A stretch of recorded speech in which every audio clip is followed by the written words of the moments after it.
Good morning, students. My dear students, welcome you all to my YouTube channel PEC Academy Kurukshetra. My dear students, today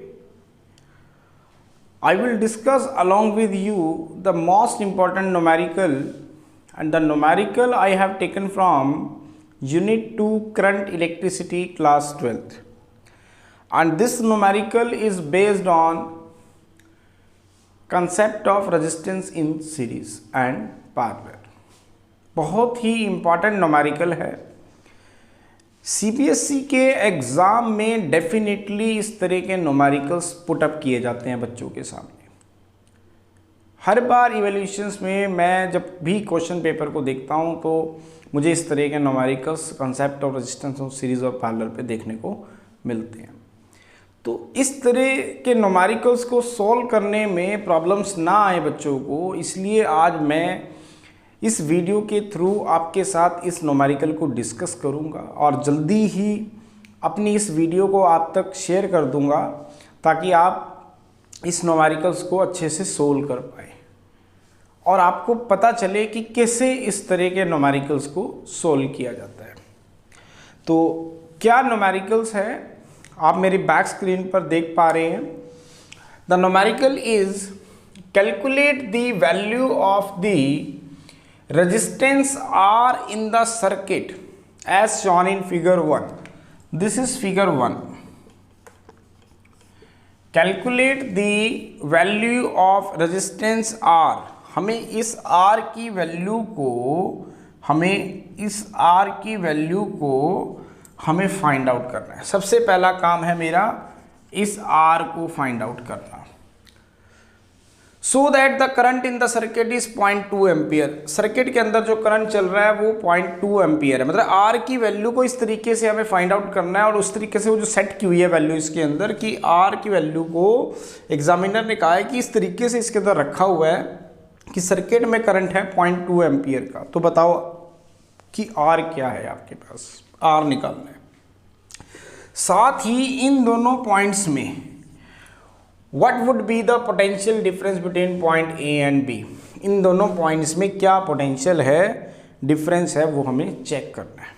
दोबारा सुन ले numerical को, बहुत ही important numerical है। Statement में दोबारा read कर रहा हूँ। Calculate the value of the resistance R in the circuit as shown in figure 1 so that the current in the circuit is 0.2 ampere. Examiner कह रहा है कि ये जो सर्किट आपको गिवन है इसके अंदर इस कैपिटल R की वैल्यू को उसने इस तरीके से सेट किया है कि सर्किट के अंदर जो करंट चल रहा है दैट इज 0.2 एम्पियर। तो बताओ कि इस कैपिटल R की वैल्यू क्या है। सबसे पहले तो मुझे कैपिटल R फाइंड आउट करना है। Second, what would be the potential difference between point A and B। इन दोनों पॉइंट्स के बीच में A और B के बीच में पोटेंशियल डिफरेंस कितना है, VAB, ये मुझे फाइंड आउट करना है। तो potential difference between the points B and A, VAB means VB minus VA, तो वो भी मुझे फाइंड आउट करना है। तो कैसे करेंगे, अब आप ध्यान से देखिए। मैं इसके अंदर दो कंसेप्ट को यूज करूंगा। First concept, that is resistance in series, and the second is resistance is in parallel. दो concept मैं इसमें use करूंगा। First concept, resistance is in series. Resistance is in series. ये concept हमें क्या कहता है कि अगर आपके पास n resistances है, having resistances say R1, R2, R3 dash dash Rn, and if they are connected in series, अगर वो सीरीज के अंदर हैं तो उनका जो नेट इक्विवेलेंट रेजिस्टेंस होता है वो हमें पता है RS, that is the sum of the resistance of sum of the individual resistances. एक तो इस रिजल्ट को मैं आपको रिमाइंड करवा रहा हूँ, ये मैंने पिछली वीडियो में आपके साथ इसको डिस्कस भी किया था। Second, resistances in parallel, resistances in parallel. अगर हम पैरेलल की बात करें, ये तो था रेजिस्टेंसेस इन सीरीज। अगर आपके पास n individual resistances R1, R2, R3 dash dash Rn अगर वो पैरेलल के अंदर हैं तो उसका जो इफेक्टिव इक्विवेलेंट रेजिस्टेंस आया था वो आपको रिजल्ट शायद ध्यान होगा 1/Rp is equal to 1/R1 plus 1/R2 dash dash 1/Rn। मतलब Rp क्या था? Net effective equivalent resistance of the resistances whose are connected in parallel. तो ये रिजल्ट उसके अंदर हमारा आया था। तो इन्हीं दो रिजल्ट्स को यूज़ करके मैं आज इस आर्टिकल को, इस न्यूमेरिकल को आपके सामने सोल्व करूँगा। लेकिन सोल्व करने से पहले मैं एक चीज़ आपको बता दूँ, मुझे सबसे पहले इसका इक्विवेलेंट सर्किट ड्रॉ करना है। फर्स्ट मुझे क्या करना है? First we have to draw the equivalent circuit of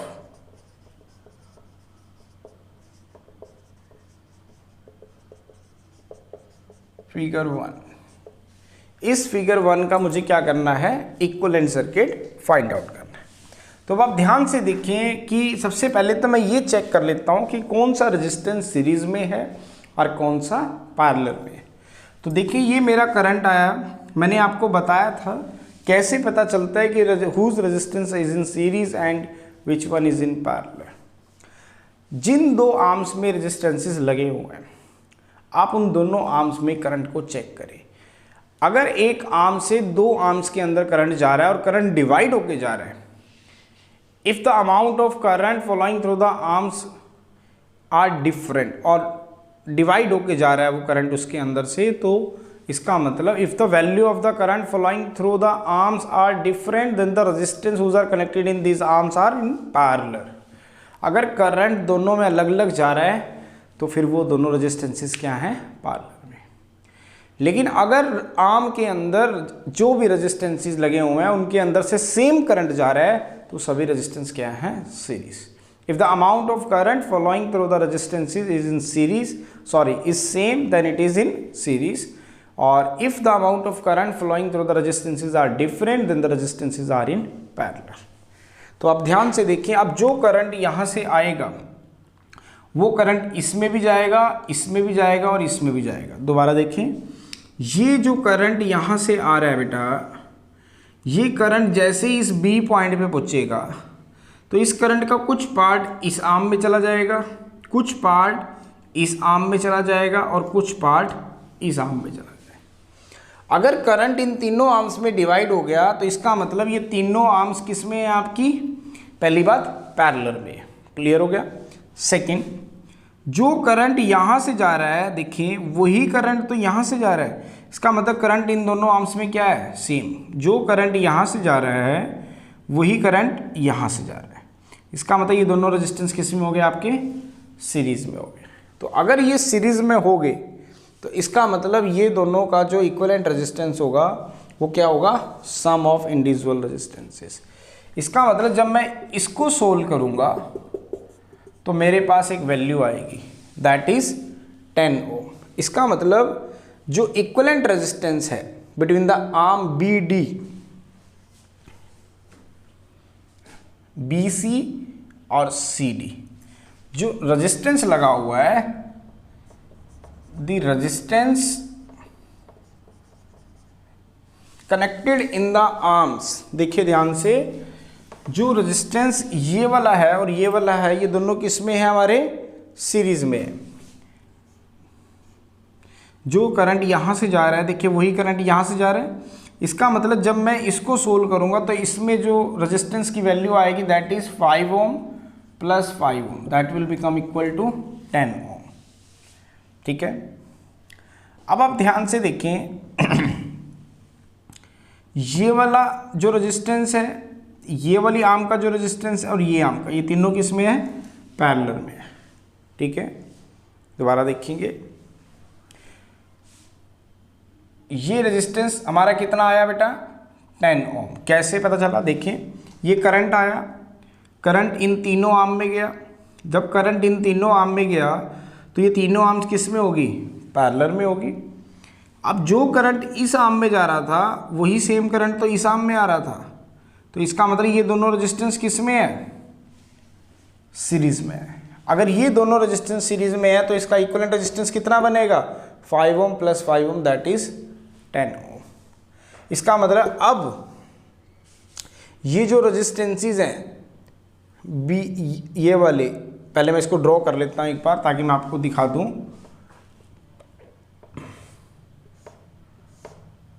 this is 0.2 ampere. Now this is point B and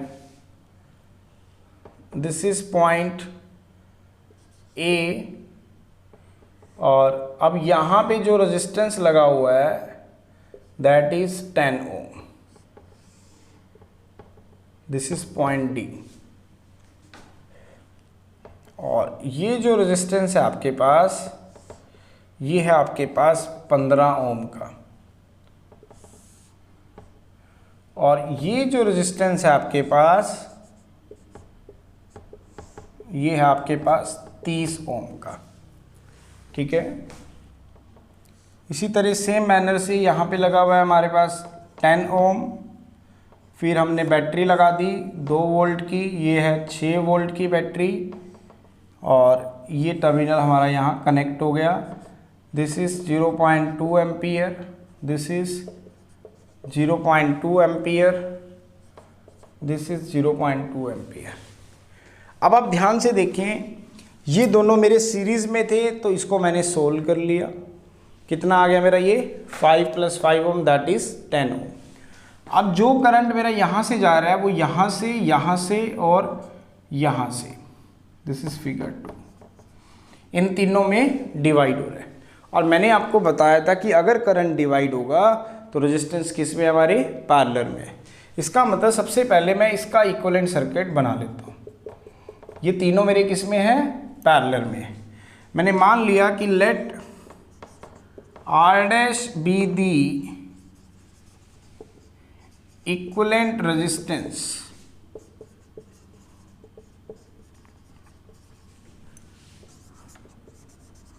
of the resistances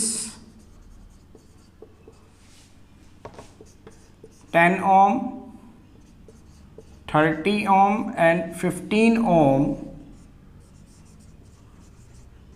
whose are connected in parallel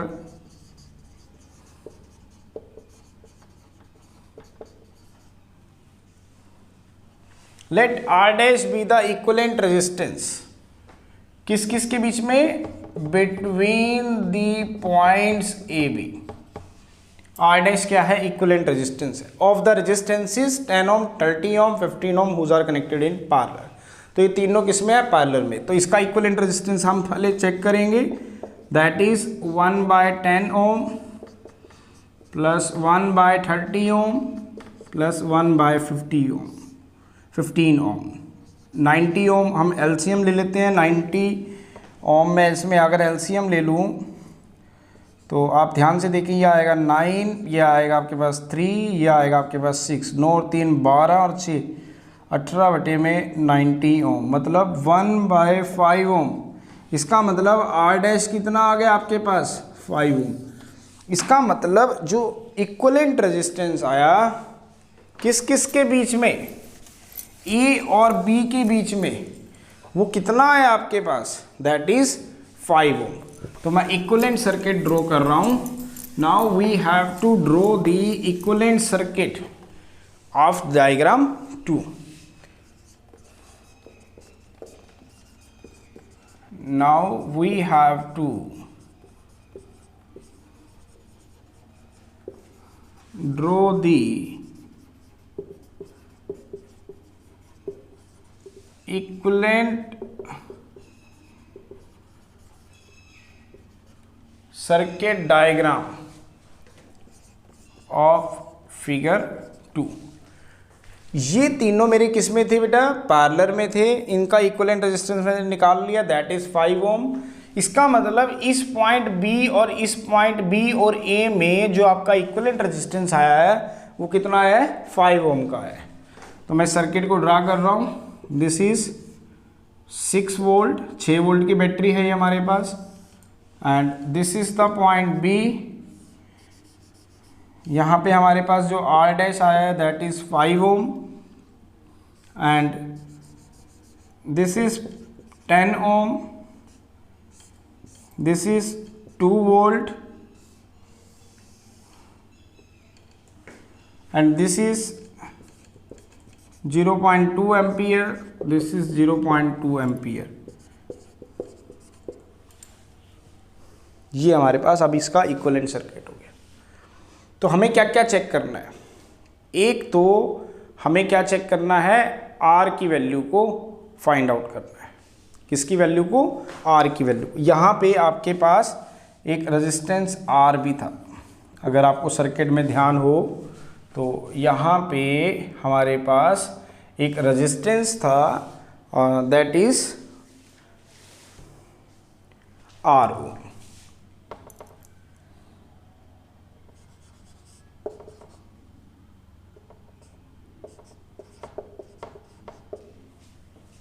resistance कितना था हमारे पास? That is R O. Clear हो गया? तो मुझे इस are की वैल्यू को सबसे पहले फाइंड आउट करना है। तो सबसे पहले मैं क्या करता हूँ, एक आर की वैल्यू को फाइंड आउट करता हूँ। This is the point A, और मुझे क्या क्या फाइंड आउट करना है? एक तो आर, और दूसरा potential difference between A and B. A और बी के बीच में जो पोटेंशियल डिफरेंस है वो भी मुझे फाइंड आउट करना है। तो सबसे पहले कैपिटल आर की वैल्यू को फाइंड आउट कर लेते हैं। अब कैपिटल आर निकालने के लिए अब आप ध्यान से देखें, ये जो सर्किट है ये कॉम्प्लिकेटेड सर्किट है। मैं आपको ध्यान हो, मैंने एक वीडियो आपके साथ शेयर की थी और उस वीडियो में मैंने किरचॉफ सेकंड लॉ को आपके साथ डिस्कस किया था। तो उस वीडियो में मैंने आपको किरचॉफ सेकंड लॉ की कुछ साइन कन्वेंशन बताई थी कि सबसे पहले आपको किरचॉफ हमने यूज़ क्यों किया, क्योंकि जो सिंपल सर्किट्स होते हैं जिसमें एक रेजिस्टेंस दे दिया जाए, आपको एक बैटरी दे दी जाए, तो मैंने आपसे डिस्कस किया, तो आप सिंपल ओम्स लॉ को यूज़ करके फाइंड आउट कर सकते हैं, रेजिस्टेंस भी और पोटेंशियल डिफरेंस भी। But in case of complicated circuit मैंने आपको पहले भी बताया था, which consists of large number of resistances, a arrangement of series और पैरेलल, एंड जिसके अंदर more than one sources of EMF connected हो, उन सर्किट को हम बोलते हैं कॉम्प्लिकेटेड सर्किट। तो अगर आप सोचेंगे कि सिंपल ओम्स लॉ को यूज़ करके हम सोल्व कर लेंगे तो ओम्स लॉ उसमें फेल हो जाता है। इसमें हम किरचॉफ्स ने जो है 2 रूल्स दिए थे और उन रूल्स को हमने इसके अंदर यूज़ किया था। किरचॉफ सेकंड रूल को हम इसमें लगाएंगे, तो उसमें मैंने साइन कन्वेंशन आपके साथ डिस्कस की थी। मैंने आपको बताया था कि first you have to draw a loop. मैं एक लूप ड्रॉ करता हूँ, लो मैंने ये लूप ड्रॉ किया।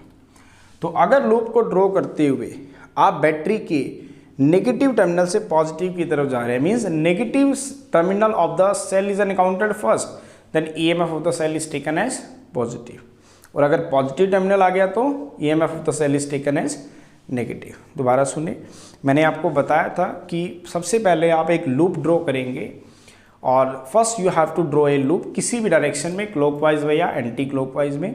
उसके बाद आप चेक करेंगे कि नेगेटिव टर्मिनल सेल का फर्स्ट एनकाउंटर्ड होता है या positive. If the negative terminal of the cell is encountered first, then the EMF of the cell is taken as positive. अब आप ध्यान से देखें, इसमें जब हम चल रहे हैं तो सेल का नेगेटिव टर्मिनल पहले आ रहा है, इसका मतलब अब मैं इसकी इक्वेशन बना रहा हूँ, तो that is the EMF of the cell is taken as positive, इसका मतलब दैट इज 6 वोल्ट। अब जब ये लूप यहाँ से चलेगा तो देखिए ये लूप चल रहा है, जब ये तो यहाँ पे अब आप ध्यान से देखें तो जो सेल है उसका this is the first cell. जब हम ऐसे चल रहे हैं तो देखिए negative terminal of the cell is encountered first, then according to rule तो वोल्टेज आएगी वो पॉजिटिव की आएगी +6 वोल्ट। फिर आप देखें सेल का पॉजिटिव टर्मिनल एनकाउंटर्ड हो रहा है, इसका मतलब -2 वोल्ट, क्योंकि अगर मैंने आपको बताया था जब आप एक लूप ड्रॉ करेंगे और लूप ड्रॉ करते हुए अगर नेगेटिव टर्मिनल सेल का पहले आया तो you have to take plus EMF, और अगर आपके पास पॉजिटिव टर्मिनल सेल का आ गया तो you have to take minus sign. तो यहाँ पे देखें तो नेगेटिव टर्मिनल पहले आ रहा है तो +6 वोल्ट, फिर पॉजिटिव टर्मिनल आ रहा है तो -2 वोल्ट इज इक्वल टू, मैंने आपको बताया था फिर हमें प्रोडक्ट लेना है करंट का और रेजिस्टेंस का। जब आप प्रोडक्ट लेंगे करंट और रेजिस्टेंस का तो आपको प्लस लेना है या माइनस, ये भी आप लूप ही बताएगा और करंट की डायरेक्शन से हमें पता चलेगा। If the direction of current flowing through the resistance is in same as that of the loop is being traversed, then the product of current and resistance is taken as positive, otherwise it is negative। means जिस भी resistance में से current pass हो रहा है, आप ये check करेंगे क्या उस करंट की डायरेक्शन लूप की डायरेक्शन में है। इफ़ यस, करंट उसी लूप की डायरेक्शन में ही चल रहा है, तो आपने करंट और रेजिस्टेंस का जो प्रोडक्ट है वो पॉजिटिव लेना है। लेकिन अगर करंट रेजिस्टेंस में जो जिसमें से फ्लो कर रहा है वो लूप की अपोजिट डायरेक्शन में चल रहा है, तो आपने product of current into resistance negative लेना है। तो आप ध्यान से देखें, हमारा जो लूप है वो ऐसे चल रहा है। देखिए हमारा लूप कैसे चल रहा है बेटा, ये ऐसे, ये यूं, तो 0.2 इंटू +5 आएगा, तो 0.2 इंटू 5। फिर उसके बाद आगे आए, करंट ऐसे ही चल रहा है, प्लस 0.2 इंटू R, फिर उसके बाद आए 0.2 इंटू 10। दोबारा सुने, सबसे पहले हमें लूप ड्रॉ करना है। अगर लूप ड्रॉ करने के बाद वो आप कैसे भी करो, क्लॉकवाइज या एंटी क्लॉकवाइज, जब आपने लूप को ड्रॉ कर लिया तो अगर सेल का नेगेटिव टर्मिनल पहले आता है तो उस केस में you have to take EMF is a positive sign, तो आपने प्लस साइन लगाना है। और अगर पॉजिटिव टर्मिनल पहले आता है तो आपने नेगेटिव साइन लगाना है। तो मैंने लूप देखो ऐसे बनाया क्लॉकवाइज, तो जब ये मेरा लूप है तो आप ध्यान से देखिए, तो नेगेटिव टर्मिनल इस सेल का फर्स्ट पहले आ रहा है तो +6 वोल्ट। फिर आगे चले देखें, इसका पॉजिटिव टर्मिनल आ रहा है तो -2 वोल्ट। फिर सेकंड मैंने बताया था कि आपने करंट और रेजिस्टेंस का प्रोडक्ट में पॉजिटिव लेना है या माइनस, तो आप जिस रेजिस्टेंस में से करंट फ्लो कर रहा है उसकी डायरेक्शन को चेक करेंगे। अगर तो करंट की डायरेक्शन लूप की डायरेक्शन में है तो plus sign product of current और रेजिस्टेंस के केस में, और दूसरा अगर लूप के अपोजिट है तो माइनस साइन लेंगे। तो आप देखिए आपका लूप कैसे चल रहा है बेटा, आपका लूप ये चल रहा है। अगर आपका लूप ये चल रहा है तो करंट भी तो यही चल रहा है, तो 0.2 into 5 plus 0.2 into R plus 0.2 into 10। तो चेक कर लेते हैं, यहाँ से हम कैपिटल R फाइंड आउट कर लेंगे, that is 4 volt is equal to 1 plus 0.2 R और प्लस 0.2 मतलब 2/10 इंटू 10 दैट इज 2। तो इसका मतलब 4 - 3 volt is equal to 0.2 R। तो आपके पास R की वैल्यू कितनी आ गई, 1 डिवाइडेड बाय 0.2 मतलब 10/2 मतलब 5 ओम। इसका मतलब जो R की वैल्यू आई वो R की वैल्यू कितनी है हमारे पास, दैट इज 5 ओम। ये R मेरा कितना आया, 5 ओम। तो पहला मेरा काम था इस R को निकालना, दैट इज 5 ओम। दूसरा मुझे निकालना था कितना पोटेंशियल डेवलप होगा इस A और B के बीच में। तो इसके अक्रॉस रेजिस्टेंस कितना है बेटा, ध्यान से देखें, दैट इज 5 ओम। करंट कितना चल रहा है, 0.2 एम्पियर, तो 0.2 into 5 that is 0.2 ampere into 5 ohm. V is equal to IR, तो कितना बना आपके पास, दैट इज 1 वोल्ट। इसका मतलब 2/10, तो जब आप 0.2 को 5 से मल्टीप्लाई करेंगे तो 2/10 मतलब 1/5, 5 से 5 कटेगा, दैट इज 1 वोल्ट। इसका मतलब यहाँ पे जो पोटेंशियल डेवलप हो रहा है वो कितना है, 5 वोल्ट। तो पोटेंशियल A और B के बीच में कितना आया, सॉरी दैट इज 1 वोल्ट। तो 1 वोल्ट का पोटेंशियल डेवलप होगा। एक तो हमें ये फाइंड आउट करना था A और B के बीच में, और रेजिस्टेंस कितना होगा अननोन, वो 5 ओम, वो मुझे निकालना था। सो माय डियर स्टूडेंट्स, आपने इस वीडियो में देखा कि कैसे मैंने इस तरह के न्यूमेरिकल्स को सोल्व किया, और इसकी वीडियो मैं जल्दी ही आप तक शेयर कर दूंगा। उम्मीद है और ये वीडियो आपको पसंद आएगी और आपके कंसेप्ट को सोल्व करने में आपकी हेल्प भी करेगी। So at last my dear students, if you again I'm saying, if you like my videos, like my efforts, like my work, then please don't be forget to like, share and subscribe it।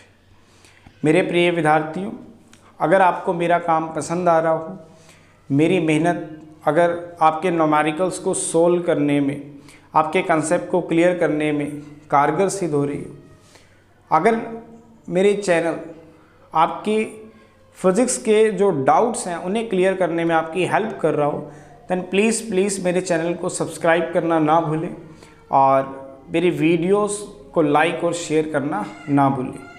Share it maximum to your friends so that they can also take the advantage of this video and clear his or her concept in a simplified ways. धन्यवाद।